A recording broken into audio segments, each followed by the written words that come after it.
ایک فقیر تھا ملنگ درویش، اس کی عادت یہ تھی کہ اپنے ڈیرے پہ آنے والوں کو کھلاتا، ان کو پلاتا، لیکن ان کو مالی آسودگیاں نہیں تھی۔ ہوتا یہ تھا کہ بعض اوقات لوگ آتے تو ادھار لے کر کے وہ لوگوں کو کھلا دیتا۔ یہ فقیروں کا مزاج ہے، تو جو بھی آتا اس کے ڈیرے سے کھاتا۔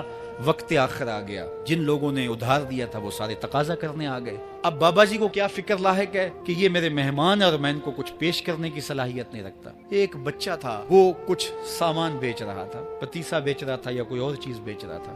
کہا تم بیچ رہے ہو تو میرے مہمانوں کو کھلا دو۔ تو سارا ان مہمانوں کو کھلا دیا گیا، اور اس کے بعد کہا بابا جی پیسے؟ کہا تم بیٹھ جاؤ، جب ان کو ملیں گے تو تجھے بھی ملیں گے۔ تو بیٹھ گیا، 2 4 10 منٹ بیٹھا تو بچہ تھا، پھر کھڑا ہو گیا، بابا جی پیسے؟ میری ماں میرا انتظار کر رہی ہے، ہمارے گھر کا چولہا اسی سے جلتا ہے، میں یہ پیسے لے کر جاؤں گا اور ہم شام کا گھر کا کوئی سلسلہ کریں گے۔ کہا بیٹا جب ان کو ملے گا تو تجھے بھی مل جائے گا۔ بچے نے رونا شروع کر دیا۔ یتیم بچہ تھا، اس کا سارا آسرا یہی تھا۔ جب بچہ رویا اللہ کی رحمت کو جوش آیا۔ کوئی مرید نذرانہ لے کے ان بزرگوں کے پاس آ گیا، وہ اتنے پیسے تھے کہ اس بچے کو بھی دیے، جتنے لوگ آئے تھے سب کا قرض چکایا۔ کہا جاؤ گھروں کو۔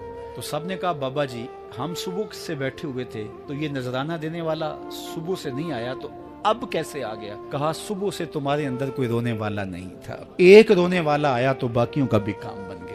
بعض اوقات کسی ایک شخص کی وجہ سے باقیوں کی خطائیں بھی معاف ہوتی ہیں۔